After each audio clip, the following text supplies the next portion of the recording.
하나님의 말씀 구약성경 시편 119편 57절에서 58절까지의 말씀 우리 함께 보겠습니다. 시편 119편 57절에서 58절까지의 말씀 다 찾으신 줄 믿고 우리 다 같이 주의 말씀을 합독하시겠습니다. 야훼는 나의 분깃이시니 나는 주의 말씀을 지키리라 하였나이다. 내가 전심으로 주께 간구하였사오니 주의 말씀대로 내게 은혜를 베푸소서. 아멘. 현대인의 성경에선 좀 더 이렇게 풀었습니다. 여호와여, 주는 내가 필요로 하는 전체이므로 내가 주의 말씀에 순종하기로 약속하였습니다. 내가 진심으로 주의 은혜를 구했으니 주의 약속대로 나를 불쌍히 여기소서. 아멘. 할렐루야. 오늘 이곳에 주의 성령께서 우리와 함께하고 있음을 믿음으로 선포합니다. 또한 영상을 통해서 함께 예배하는 주의 거룩한 백성들, 그 믿음의 처소 위에 성령님 역사하여 주시고 은혜 베풀어 주실 줄 믿습니다. 저는 오늘 시편 119편 57절에서 58절의 말씀을 가지고 전심으로 주께 간구한 자의 축복이라는 제목으로 말씀을 나누고자 합니다. 자, 전심이라는 이 사전적 정의는 마음 또는 순수하고 진실된 마음, 또 우리 또 믿음 안에서는 하나님을 대하는 자세라는 이러한 뜻을 가지고 있습니다.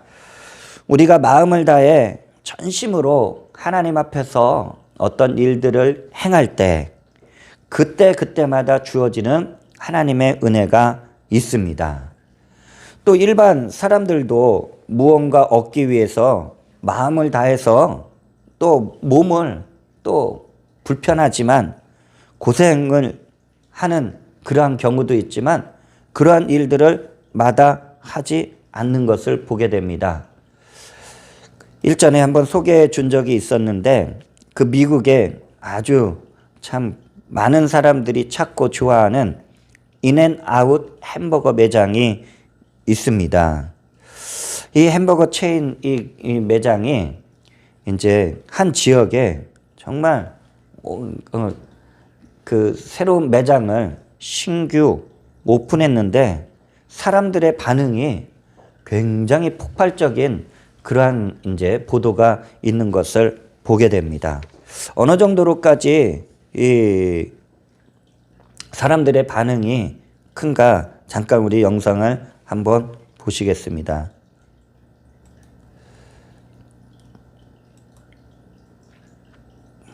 앞에서 진풍경이 펼쳐졌다고 하는데요. 두 번째 키워드입니다. 14시간 줄 서기 얼마나 맛있겠어요. 자, 이게 다 무슨 줄일까요? 도로 위에 차들이 끝도 없이 줄지어 서 있습니다. 줄어들 기미가 보이지 않는데요. 쉐이크쉑, 파이브가이즈 버거와 함께 미국 3대 버거 중 하나로 꼽히는 햄버거 체인 인앤아웃 매장 앞 풍경입니다. 현지 시간으로 20일 미국 콜로라도주에 1호점을 연다는 소식에 전국 각지에서 몰려온 수만 명의 사람으로 운전 성실을 이룬 건데요. 개점 첫날부터 그야말로 대박을 터뜨렸습니다. 주문이 밀리면서 14시간을 기다린 사람도 있었다고 하는데요. 코로나19 방역 지침에 따라 매장 내 식사가 불가능한 탓에 포장을 해가기 위해 드라이브스루 고객이 몰리면서 주변 일대는 교통마비가 빚어졌다고 합니다. 인앤아웃 버거의 인기 요인, 다름 아닌 미국인들이 좋아하는 두툼한 소고기 패티에 치즈를 듬뿍 얹은 특유의 단짠단짠한 맛 때문이라고 하는데요. 현지 언론에 따르면 마지막 손님은 이 맛을 보기 위해 새벽 2시가 다 돼서야 햄버거를 손에 넣고 행복해했다고 하는 거예요.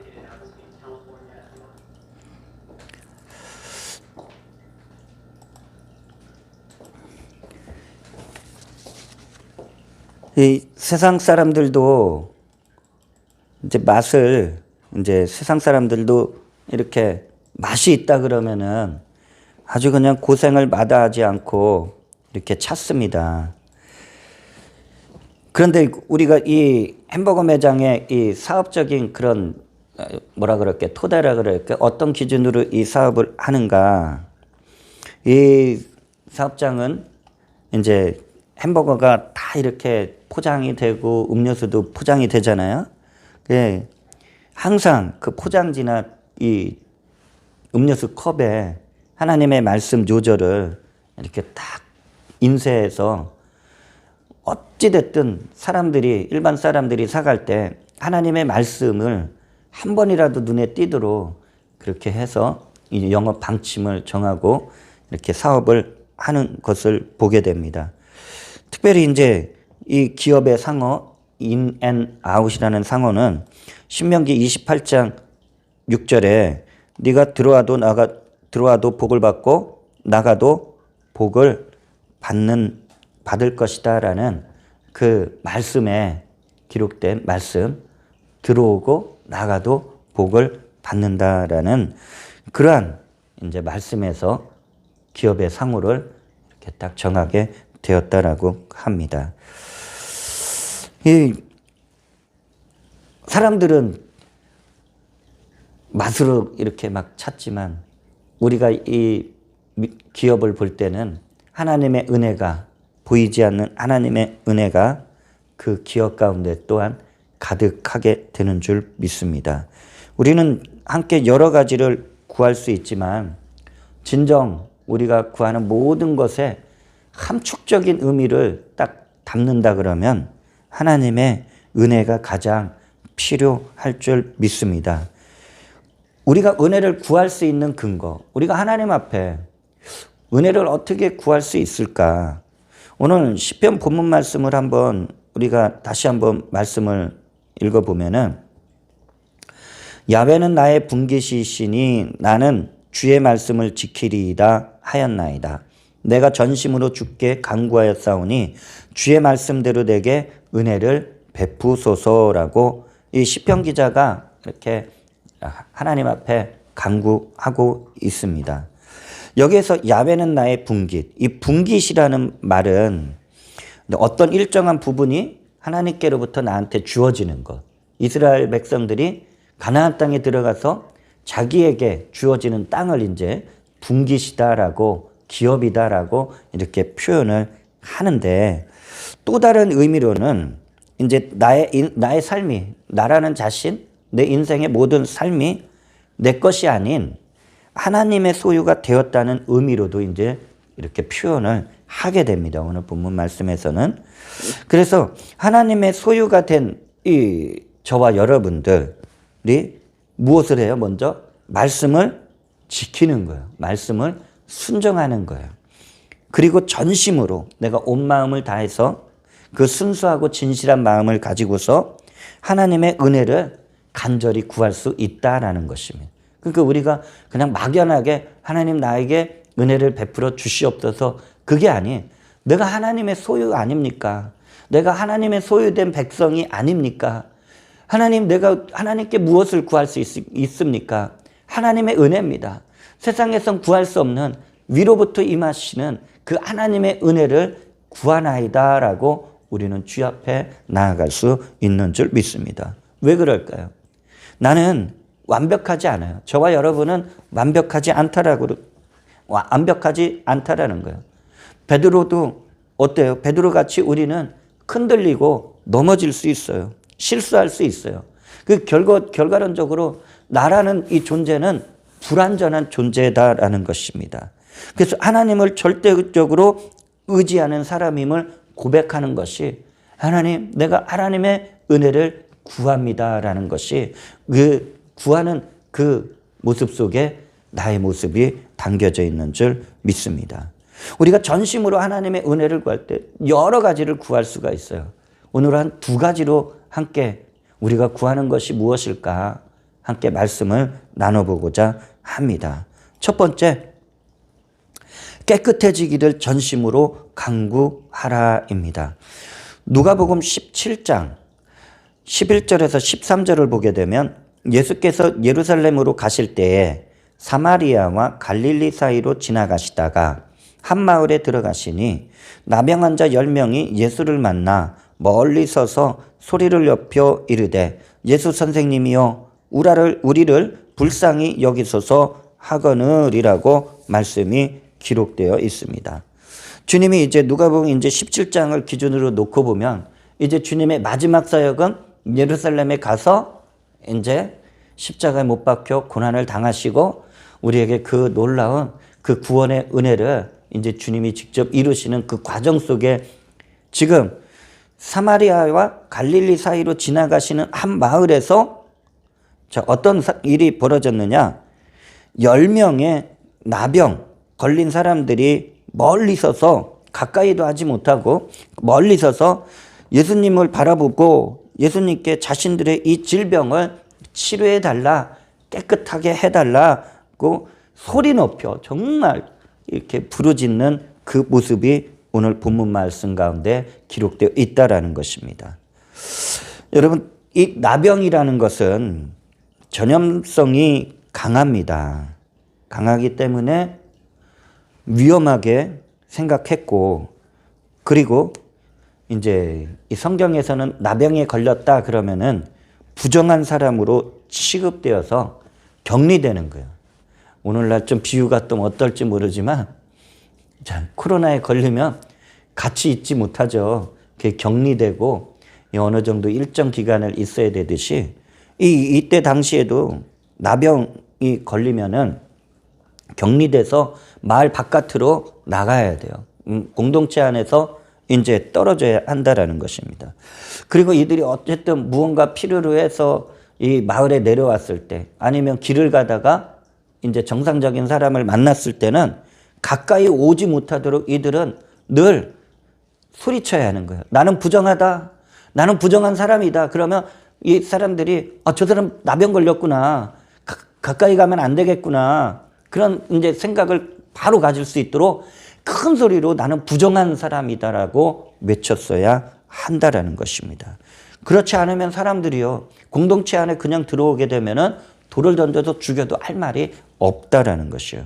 그러니까 나병 걸린 사람들을 보면은 사람들이 욕했죠, 멸시했죠, 아주 배척했죠. 그런 모습이에요. 특별히 이 나병에 걸리게 되면은 신체의 일부가 곪거나 이제 물르거나 그리고 신체의 일부가 막 떨어져 나가도 이걸 본인 자신이 그 감각을 못 느낀다라는 것입니다. 그러니까 이 나병에 걸렸다라는 것은 이 인간의 어떤 능력으로도 못 고치는 저주받은 병으로 간주하게 됐다라는 것입니다.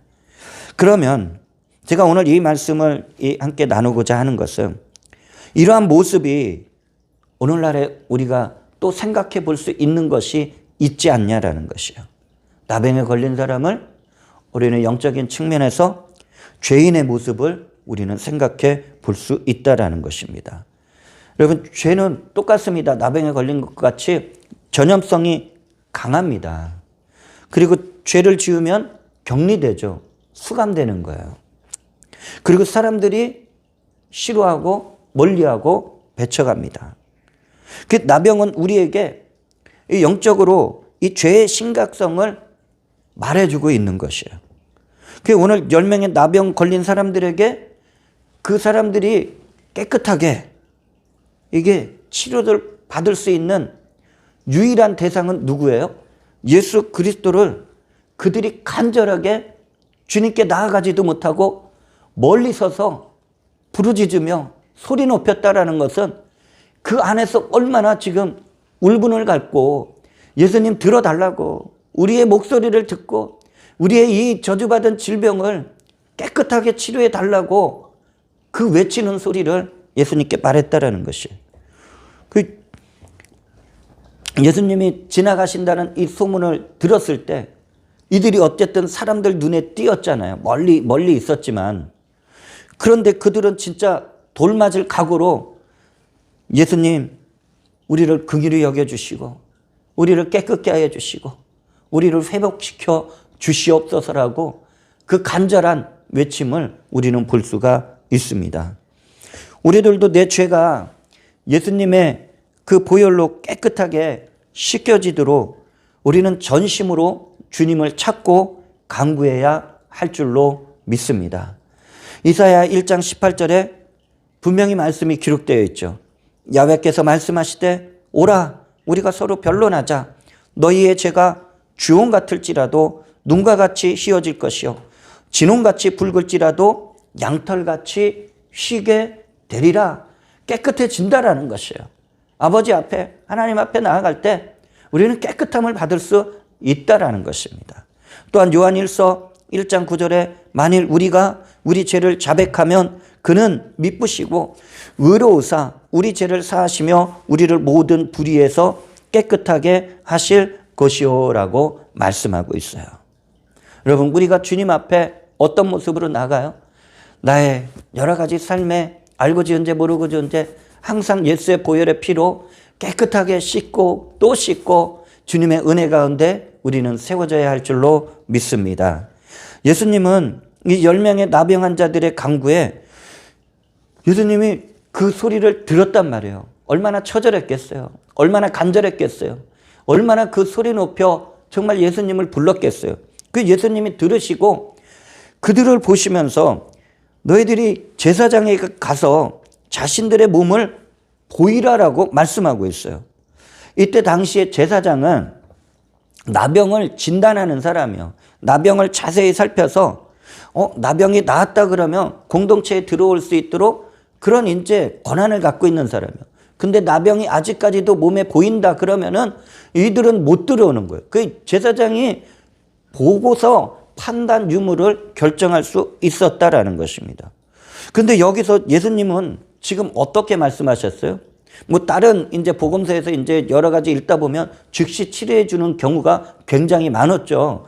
그런데 여기에서는 즉시 치료해 주신 것이 아니에요. 말씀만 하신 거예요. 야, 너희들 그렇게 나한테 말했니? 그럼 이제 너희들 가. 너희들 제사장한테 가서 너희들의 몸을 보여봐. 지금 이들의 상태는 지금 고침받고서 제사장한테 가라는 게 아니에요.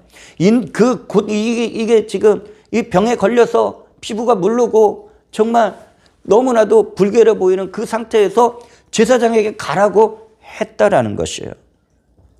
예수님 왜 이렇게 하셨을까? 그런데 여러분들, 예수님이 이렇게 말씀하셨는데 이 10명의 사람들은 어떠했는가? 이 말씀을 통해서 그들은 순종했다라는 거예요. 예수님이 제사장한테 가라고 그러네? 그들은 순종해서 갔다라는 거예요. 제사장에게 갔는데 가는 길에 무슨 일이 생겼는가? 누가복음 17장 14절에 보시고 이르시되 가서 제사장들에게 너희 몸을 보이라 하셨더니 그들이 가다가 깨끗함을 받은지라라고 말씀이 기록되고 있어요. 여러분, 이들이 예수님께 고침받고 제사장한테 가는 게 아니에요. 예수님 말씀을 듣고 제사장한테 가는, 예수님의 말씀에 순종해서 가는 동안에, 길을 가는 동안에, 다른 말로 표현하면 순종하여 그 믿음의 길을 가는 동안에 그들이 이 저주의 병인 나병에서 깨끗해졌다라는 사실을 성경은 말씀하고 있어요. 무슨 말씀입니까? 여러분들 순종하면 기적이 일어나게 되는 줄 믿습니다. 더 중요한 것은 여기에서 얼마나 놀랐겠어요. 10명의 사람이 동시에 가는 도중에 다 고침을 받았어요. 다 깨끗함을 입었어요. 그런데 여기서 기적이 일어났을 때, 하나님의 은혜가 임했을 때 그 다음에 어떻게 해야 되는지, 어떤 모습으로 서 있어야 되는지를 이 성경은 또 끝나지 않고 계속 연결되고 있다는 것이요. 누가복음 17장 15절에서 16절을 보게 되면 그 중에 한 사람이 자기가 나은 것을 보고 큰 소리로 하나님께 영광을 돌리며 돌아와 예수의 발 아래에 엎드려 감사하니 그는 사마리아 사람이라. 자, 사마리아 사람 한 사람, 이 10명의 나병에 걸린 사람들 중에 9명은 유대인이었다라는 거예요. 하나님의 율법 말씀을 알고, 그런데 이 사마리아 사람은 유대인이라고 말할 수도 있지만 유대인은 이방인의 피가 섞인 사람들을 아주 그냥 인정하지 않았어요. 그래서 사마리아인, 아예 이방인이라고 말씀하고 있다라는 것입니다. 그런데 그 9명의 고침받은 이 유대인들은 예수님께 오지를 않고 이 이방인으로 간주했었던, 전혀 관심조차 없었던 이 사마리아 사람 한 명이 자신의 이 나병이 가는 도중에 고침받고 회복되고 자신의 몸이 깨끗해진 것을 보고서 돌이키는 거예요. 돌이켜서 하나님께 영광을 돌렸다라는 거예요. 영광은 하나님을 찬양했다라는 거예요. 여러분, 우리가 주님의 그 은혜를 받으면 받을수록 우리의 심령은 주님을 찬양하게 되는 줄 믿습니다. 하나님께 영광을 돌리고, 그리고 나서 예수님 앞에 와서 예수님의 발 아래 엎드려 감사하였다라는 거예요. 받은 은혜에 하나님께 찬양, 우리 주님께 엎드려 절대 복종의 자세죠. 주님만이 나의 주인이 되십니다. 그 믿음의 자세를 취했다라는 거예요. 엎드렸다라는 것은. 그리고 나서 주님께 이 베푸신 은혜에 감사했다라는 거예요. 예수님이 이 사마리아 사람의 믿음을 보시고 기뻐하시며 여기에 아주 중요한 말씀을 또 하시는 거예요. 누가복음 17장 19절을 보게 되면은 그에게 이르시되 일어나 가라, 네 믿음이 너를 구원하였느니라 하시더라라고 말씀하고 있어요. 여러분, 사마리아 사람은 고침받고 그냥 끝난 게 아니에요. 자기 집으로 그냥 행복해서 해피해서 돌아간 게 아니에요. 그는 이 고침을 받고 나서 하나님이 은혜를 베풀어 주셨구나. 그래서 하나님을 찬양했어요. 엄청난 기쁨으로 찬양하고, 그리고 예수님 앞에 와서 예수님 감사합니다. 이 믿음의 고백을 했을 때 주님께서는 이 사마리아인의 무엇을 보셨다고 그랬어요? 이 믿음을 보시고 너를 구원하였느니라 라고 말씀하고 있는 거예요. 여러분, 이 구원의 복까지 받게 된 사람이 10명의 나병 걸린 그 사람들 중에 단 한 사람 있었다라는 것이에요. 우리들도 예수님의 그 십자가에서 흘리신 그 보혈로 우리의 영혼이, 우리의 심령이, 우리의 모든 삶이 깨끗해질 때 하나님을 찬양하고 예수님께 감사함을 우리는 잊지 마시길 주의 이름으로 축원을 드립니다. 두 번째, 묶인 것이 풀어지도록 전심으로 간구하라입니다. 마가복음 7장 24절에서 26절에 예수께서 일어나사 거기를 떠나 두로 지방으로 가서 한 집에 들어가 아무도 모르게 하시려 하나 숨길 수 없더라. 이에 더러운 귀신 들린 어린 딸을 둔 한 여자가 예수의 소문을 듣고 곧 와서 그 발 아래에 엎드리니, 그 여자는 헬라인이요 스로보니게 족속이라 자기 딸에게서 귀신 쫓아내 주시기를 간구하거늘이라고 말씀하고 있어요. 예수님이 사역 가운데 유대 땅을 벗어나서 이방 지역인 이제 두로 지역에 가서 잠시 휴식을 취하려고 가셨다라는 것이에요. 그런데 더러운 귀신 들린 딸을 둔 이 이방 여인, 수르보니게 여인이 예수님을 찾아온 거예요. 급히 찾아온 거예요. 예수님이 오셨다는 이야기 듣자마자 달려왔다라는 것이에요. 여러분, 귀신에 묶였다라는 것은 영적인 매임 상태다라는 것입니다.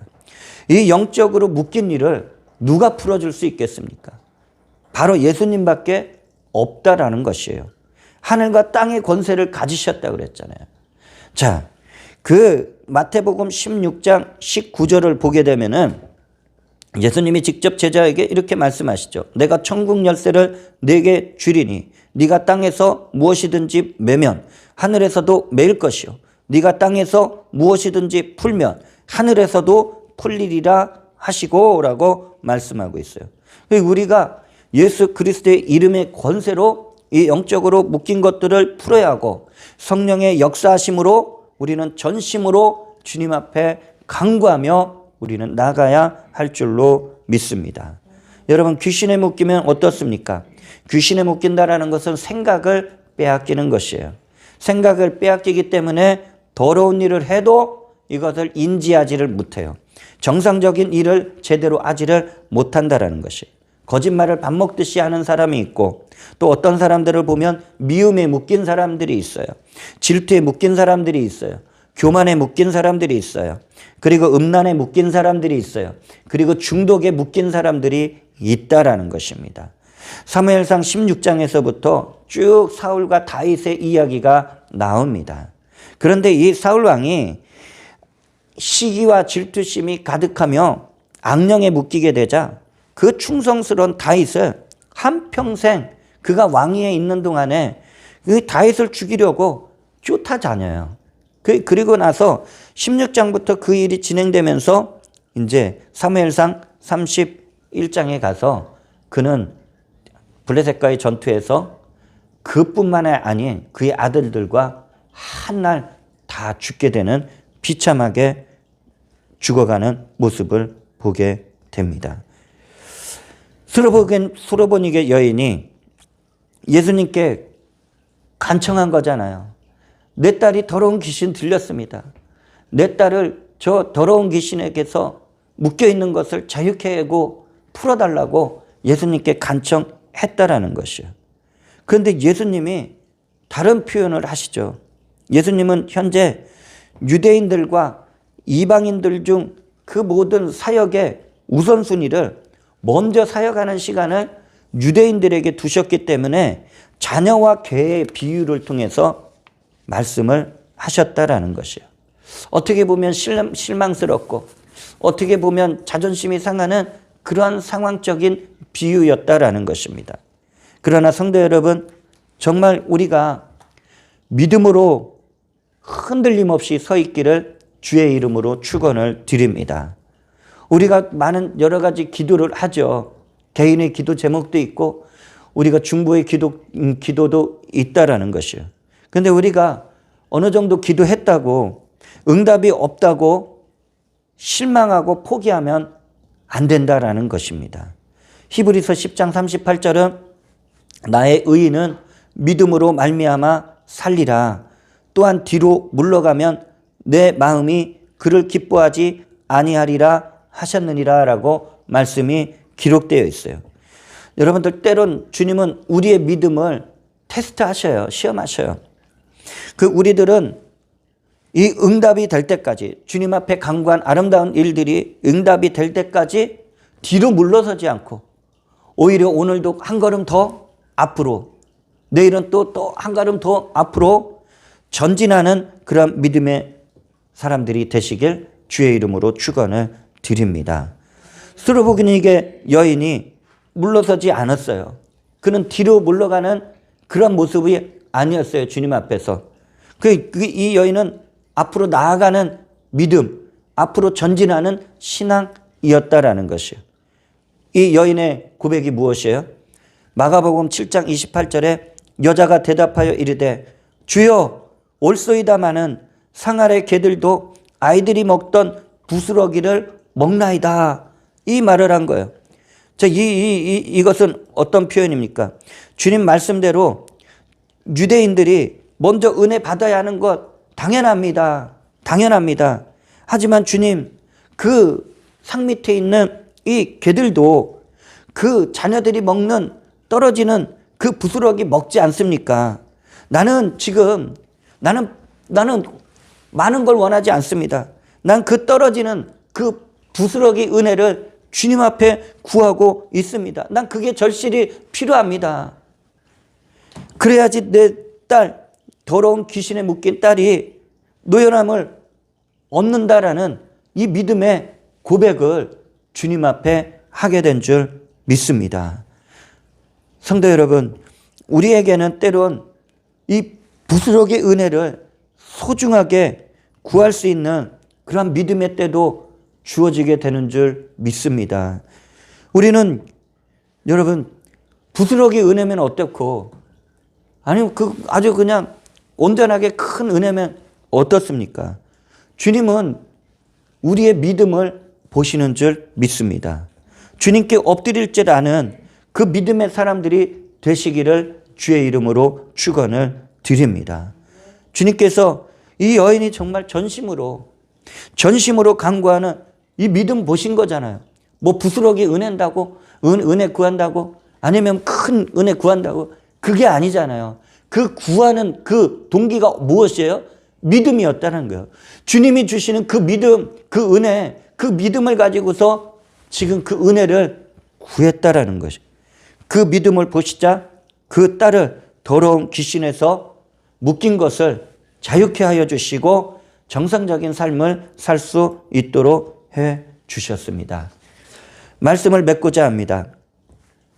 요즘 성경 우리가 계속 통독을 하면서 신명기 말씀을 읽으면서 은혜를 주시는 그 말씀이 눈에 확 들어온 거예요. 우리가 주님 앞에 이 믿음으로 서 있게 되면은 하나님이 참 얼마나 기뻐하실까, 그 마음이 딱 이 신명기 말씀을 읽는데 들어온 거예요. 그리고 하나님께서는 우리를 기뻐하시는 것뿐만이 아닌 그 주님의 그 사랑을 한없이 부어주시는데, 신명기 말씀에서 제가 은혜 받은 것이 무엇이냐, 하나님께서 어떻게 은혜를 베푸셨냐면 신명기 23장을 읽다가 이런 은혜를 베풀어 주시는구나. 신명기 23장 3절에서 5절의 말씀을 읽어보면은 암몬 사람과 모압 사람은 야훼의 총회에 들어오지 못하리니 그들에게 속한 자는 10대뿐 아니라 영원히 야훼의 총회에 들어오지 못하리라. 그들은 너희가 이스라엘 백성들이 애굽에서 나올 때 떡과 물로 너희를 길에서 영접하지 아니하고 메소포타미아의 부돌 사람 부올의 아들 발람에게 뇌물을 주어 너희를 저주하게 하려 하였으나 네 하나님 야훼께서 너를 사랑하심으로 네 하나님 야훼께서 발람의 말을 듣지 아니하시고 네 하나님 야훼께서 그 저주를 변하여 복이 되게 하셨나니라는 이 말씀을 딱 읽어갈 때 하나님의 사랑이 이런 거구나. 이것이 꽉 이게 밀려오는 거예요. 그 성령의 그 감동이 말씀을 통해서 이렇게 부어지는 것이에요. 여러분, 하나님께서는 자기가 택한 백성들을 사랑하시기 때문에 저주를 바꾸어 축복이 되게 하여 주시는 놀라우신 은혜의 주님이심을 잊지 마시길 주의 이름으로 축원을 드립니다. 우리는 저주받은 인생도 아니에요. 가난한 인생도 아니에요. 우리는 묶인 인생도 아니에요. 우리는 주님이 함께 하시고 주님이 우리를 기뻐하시고 그리고 우리에게 그 한없는 사랑을 베풀어 주시는 놀라운 하나님의 백성, 하나님의 자녀인 줄 믿으시길 바랍니다. 그러므로 저와 여러분의 생각 속에 죄와 저주에 묶인 것들, 가정에 묶인 것들, 일터에 묶인 것들 예수 그리스도의 이름으로 끊어내시고 풀어내시고 승리하는 신앙인이 되시길 주의 이름으로 축원을 드립니다. 아멘.